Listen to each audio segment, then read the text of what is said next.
पूरे टीम्स निगरानी की व्यवस्था हम लोगों ने किया है। होना यही चाहिए कि बनते वक्त ही उस पर कार्रवाई होनी चाहिए। कमेटी गठित करी जाएगी जो उसकी जांच करेगी? जोन वाइज इसमें कमेटी बनी हुई है, जोन वाइज सचल दल बनी हुई है और हम लोगों ने पब्लिक से भी शिकायतें लेने की व्यवस्था किया हुआ है। सिस्टम अभी परफेक्ट नहीं है मगर कोशिश किया जा रहा है। तमाम अधिकारियों को आप लोग सुन रहे थे, कहीं ना कहीं लापरवाही एलडीए की तरफ से भी देखी गई है। बिल्डिंग अवैध रूप से बनी थी ऐसा भी कहा जा रहा है। यजदान बिल्डर्स की तरफ से इस बिल्डिंग का निर्माण किया गया था, बिल्डिंग का नक्शा पास नहीं था, अवैध तरीके से निर्माण कराया गया था। तो हो सकता है आने वाले समय में बिल्डर्स के ऊपर भी कार्रवाई देखने को मिले। पवन सिंह लगातार हमारे साथ बने हुए हैं, वहां से पल पल की अपडेट हम तक पहुंचा रहे। पवन, स्वास्थ्य को लेकर जानकारी आपसे जानना चाहेंगे। जिन लोगों का अभी तक रेस्क्यू किया गया है उनकी हेल्थ को लेकर क्या कुछ अपडेट है?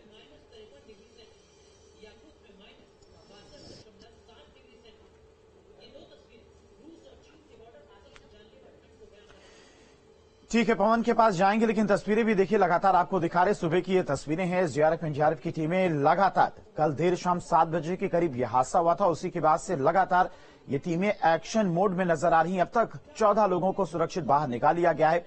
2 और लोगों के लोकेशंस के बारे में जानकारी मिली है। ड्रिल मशीन के जरिए ड्रिल करके उन लोगों को सुरक्षित बाहर निकालने का प्रयास किया जा रहा है। तमाम प्रशासनिक अमला मौके पर मौजूद है, अधिकारी मौके पर मौजूद हैं। मुख्यमंत्री खुद अधिकारियों से बातचीत करके पल पल की अपडेट ले रही हैं। स्वास्थ्य मंत्री ब्रजेश पाठक भी कल देर शाम पहुंचे हुए थे। घटनास्थल पर अस्पताल पहुंचे, घायलों का हालचाल जाना, उचित इलाज के निर्देश उनकी तरफ से दिए गए हैं। पवन लगातार हमारे साथ बने हुए हैं। पवन, जिन लोगों को अब तक बाहर निकाला गया सुरक्षित, 14 लोगों का रेस्क्यू हो चुका है, उनके स्वास्थ्य को लेकर क्या कुछ अपडेट है? हाँ, देखिए, डीजीपी से इस बारे में बात हुई, जो बड़े अधिकारी हैं उनसे बात हुई। उनका साफ तौर पे कहना है कि जो 14 लोगों को रेस्क्यू किया गया, जिनको हॉस्पिटलाइज किया गया है, उसमें अगर 2-3 को छोड़ दिया जाए जो शॉक के सिचुएशन से गुजर रहे हैं, उसके अलावा सभी लोगों की स्थिति नॉर्मल बताई जा रही है और वो खतरे से बाहर हैं। एक तरीके से कहा जाए कि 14 लोग सकुशल हैं, हॉस्पिटल में उनका इलाज चल रहा है। कुछ लोगों को उसमें से डिस्चार्ज भी कर दिया गया है। उसके अलावा जो 2 लोगों को स्पॉट किया गया है जहां पे ड्रिल किया जा रहा है, उन 2 लोगों को निकालने की कवायद की जा रही है, क्योंकि वहां पे ऑक्सीजन और तमाम सारी जो सुविधाएं हैं वो पहुंचाने का काम किया है एनडीआरएफ एसडीआरएफ की टीम ने। और उन 2 लोगों को निकालने के बाद एक और जो स्पॉट है जहां पे चिन्हित किया गया है कि वहां पे एक व्यक्ति हो सकता है, लिहाजा वहां के लिए भी एक तरीके से व्यवस्था की जा रही है। ये बात जो है कि 12 घंटे से ज्यादा का वक्त अब हो रहा है जो रेस्क्यू ऑपरेशन चल रहा है, तो 12 घंटे से ज्यादा का वक्त, और डीजीपी ने कहा कि 5 से 6 घंटे का वक्त और लग सकता है इस पूरे रेस्क्यू ऑपरेशन में, क्योंकि अभी बड़ी मशीनों को नहीं चलाया जा रहा है।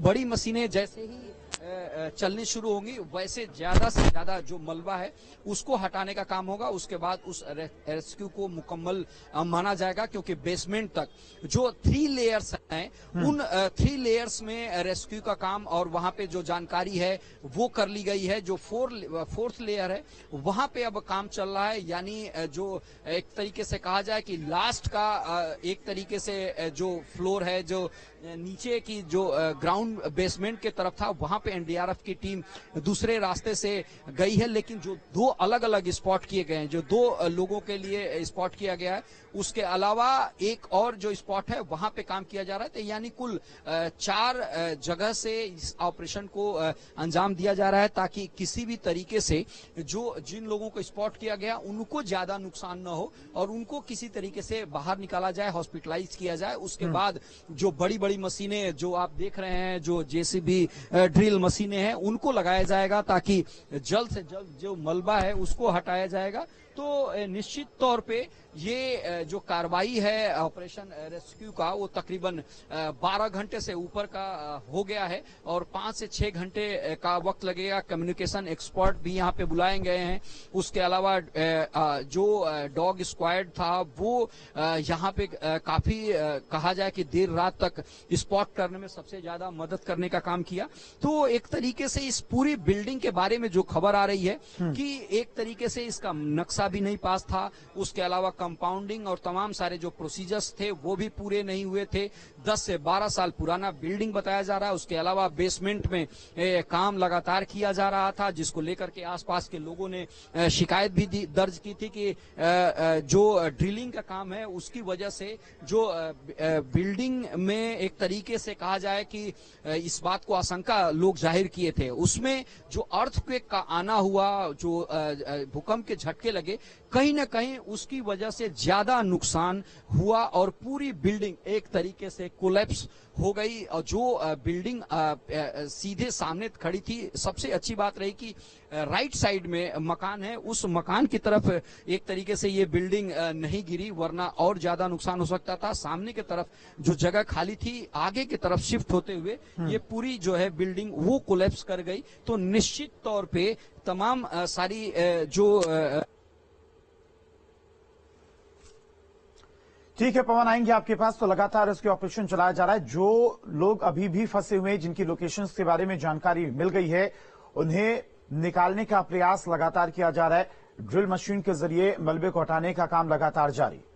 वैसे ये भी अवैध बिल्डिंग है, इसका नक्शा नहीं पास है और पुराना बिल्डिंग है, हाल का बना हुआ नहीं है।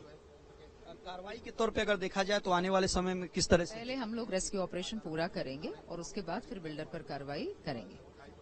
निश्चित तौर पे जो लखनऊ की मंडलायुक्त हैं, उनका साफ तौर पे कहना है कि वो तमाम सारी चीजों को देखा जा रहा है और बिल्डिंग पुरानी है, किस तरीके से जो मैप या वो जो प्रोसीजर्स हैं वो पूरे नहीं किए गए, उन लोगों के खिलाफ कार्रवाई की जाएगी। लेकिन जो प्राथमिकता है वो ये है कि रेस्क्यू सबसे पहले कर लिया जाए। पवन, इससे पहले जब होटल लेवाना में वो अग्निकांड हुआ था, उसके बाद सख्त निर्देश दिए गए थे कि लखनऊ में जितनी भी अवैध इमारतें हैं या फिर बिना नक्शा पास कराए जिन इमारतों का निर्माण किया गया, उन पर कार्रवाई होनी थी। लेकिन वो कार्रवाई उतनी कारगर और उतनी जमीन स्तर पर होती हुई दिखाई नहीं दी। कल जो हादसा हुआ, जो बिल्डिंग गिरी, ये भी बताया जा रहा है कि अवैध बनी हुई थी, अवैध निर्माण इसका कराया गया था, बिना नक्शा पास कराए इस बिल्डिंग का निर्माण हुआ था। और यजदान बिल्डर, जिन पर अभी हाल ही फिलहाल में कार्रवाई हुई है, उनकी एक बिल्डिंग को गिराया गया है, उसी बिल्डर्स ने इस बिल्डिंग का निर्माण भी करवाया था। हाँ, देखिए बिल्कुल आपने सही कहा और हाईकोर्ट ने भी संज्ञान लिया था इस पूरे मसले को लेकर के कि पिछले दिनों जब चारबाग के तरफ एक होटल में आग लगी थी, बताया गया कि वो जो अवैध निर्माण था उसका मैप नहीं पास किया गया था, फायर एनओसी नहीं लिया गया था। उसके बाद हाईकोर्ट ने नाराजगी जाहिर की थी एलडीए पे कि जो लेवाना होटल कांड था उसके इतने दिनों बाद भी इस तरीके से होटल्स चल रहे हैं, इस तरीके से अवैध बिल्डिंगें हैं, उस पर कार्रवाई नहीं हो रही है। और ये सबके सामने एक उदाहरण है जो बिल्डिंग कोलैप्स की गई है, यजदान बिल्डर, जिसका पिछले दिनों बिल्डिंग को एक तरीके से ध्वस्त किया गया, उसने निर्माण कराया था। समाजवादी पार्टी के पूर्व मंत्री हैं शाहिद मंजूर, उनके बेटे हैं नवाजिश शाहिद और उनके भतीजे हैं, जिनके नाम से इस बिल्डिंग का रजिस्ट्रेशन बताया गया। तकरीबन 4000 स्क्वायर फीट में ये जमीन थी, अलग अलग लोगों से उन्होंने लेने का काम किया। उसके बाद उस सेल डीड पे बकायदा दिखाई दे रहा कि किससे किससे इन लोगों ने जमीन ली। और जब रोशन जैकब जो कमिश्नर हैं लखनऊ, उनसे जब बात हुई तो उन्होंने साफ तौर पे कहा कि मैप पास नहीं है, कंपाउंडिंग और तमाम सारे जो प्रोसीजर्स हैं वो कंप्लीट नहीं किए गए हैं और ये पुरानी बिल्डिंग थी, नीचे बेसमेंट में काम चल रहा था, उसके बाद अर्थक्वेक आया। तो ये तमाम ऐसे कारण हैं जो एक साथ मिलकर के इतनी बड़ी घटना को एक तरीके से कहा जाए कि देखने को मिला, जिसमें ये पूरी बिल्डिंग आप देखिए कि किस तरीके से ऊपर से नीचे की तरफ, यानी कैसे बिल्डिंग गिरी है। बेसमेंट इसके नीचे एक फ्लोर का था, उसमें पूरी बिल्डिंग नीचे चली गई। उसके बाद तकरीबन तत्काल प्रभाव से 5 लोगों को रेस्क्यू किया गया था। अभी तक टोटल 14 यानी 14 लोगों का रेस्क्यू कर लिया गया है। 2 लोगों को सामने से निकालने का प्रयास किया जा रहा है जो स्पॉट हुए हैं, जिन्होंने बात करने का काम किया है एनडीआरएफ की टीम से, तो उनको ऑक्सीजन मुहैया कराया गया है, उनको निकालने का काम किया जाएगा। उसके अलावा 1-2 और स्पॉट हैं जहां पे लोग हो सकते हैं, क्योंकि किचन का जो पार्ट था उसमें 2 लोग थे। तो ये तमाम ऐसी एक तरीके से कहा जाए कि राहत की बात है कि खास खास तौर से जो लोग, जो बिल्डिंग है, इतनी बड़ी बिल्डिंग गिरने के बाद कैजुअलिटी एक तरीके से नहीं है अभी तक। जो बड़े अधिकारी हैं, जो एनडीआरएफ के लोग हैं, जो यहाँ कम्युनिकेशन एक्सपर्ट हैं, आर्मी के जो अधिकारी हैं, उनके तरफ से जो सूचना आ रही है कि अभी तक कैजुअलिटी की बात नहीं आ रही है, क्योंकि अंदर भी लाइट की व्यवस्था की गई है। जो अलग अलग 4 स्पॉट से होल किए गए हैं और लाइट की व्यवस्था की गई है। अंदर मोबाइल प्रोवाइड कराया गया है, ऑक्सीजन भेजा गया है। तो अभी तक जो डॉग स्क्वाड और तमाम एक्सपर्ट, क्या रेस्क्यू ऑपरेशन और तेज किया जा रहा है? क्योंकि जैसे जैसे समय बीतेगा वैसे वैसे जो लोग मलबे के नीचे दबे उनके बचने के चांसेस भी कम होते जाएंगे। ऐसे में क्या और टीमें लगाई गई हैं रेस्क्यू ऑपरेशन को और तेज करने के लिए?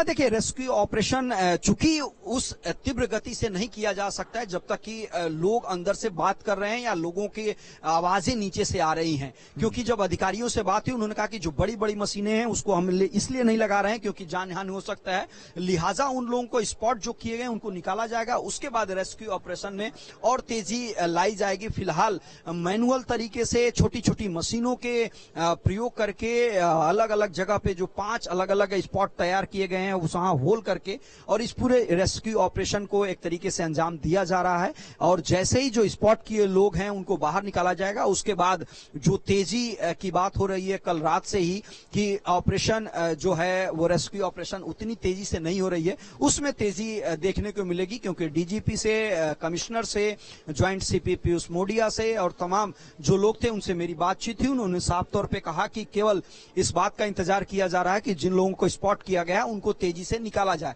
अभी भी जो छोटी मशीनों से सामने की तरफ ड्रिल किया जा रहा है ताकि जो 2 लोग बात कर रहे हैं, जिसमें एक लड़की है जिसका नाम उज़्मा बताया जा रहा है, वो अपना नाम बताने का काम की है। और तो उन लोगों को निकालने के बाद जो दूसरा स्पॉट है जहां पे एक व्यक्ति की बताया जा रहा है कि एक व्यक्ति वहां पे है, उसको निकालने का काम किया जाएगा। उसके बाद जिस तेजी की आप बात कर रही हैं, क्योंकि एनडीआरएफ एसडीआरएफ की जो शिफ्ट वाइज टीम है वो दोनों मौजूद है यहाँ पे। जो नेक्स्ट शिफ्ट लगनी है वो भी आकर के स्पॉट पे अपना देख रही है कि कैसे काम कहाँ पे करना है, समझ रही है पुरानी टीम से।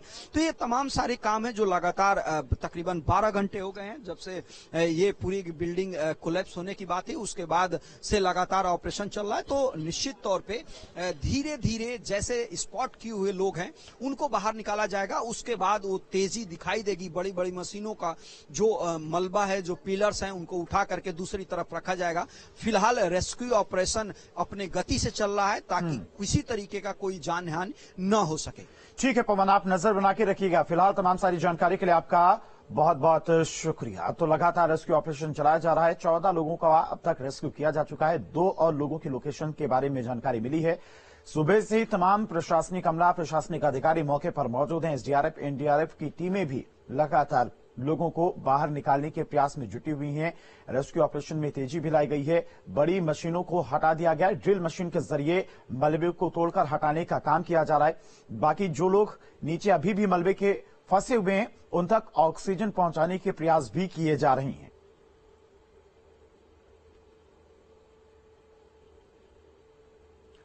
और रुके यहां पर एक छोटे से ब्रेक के लिए।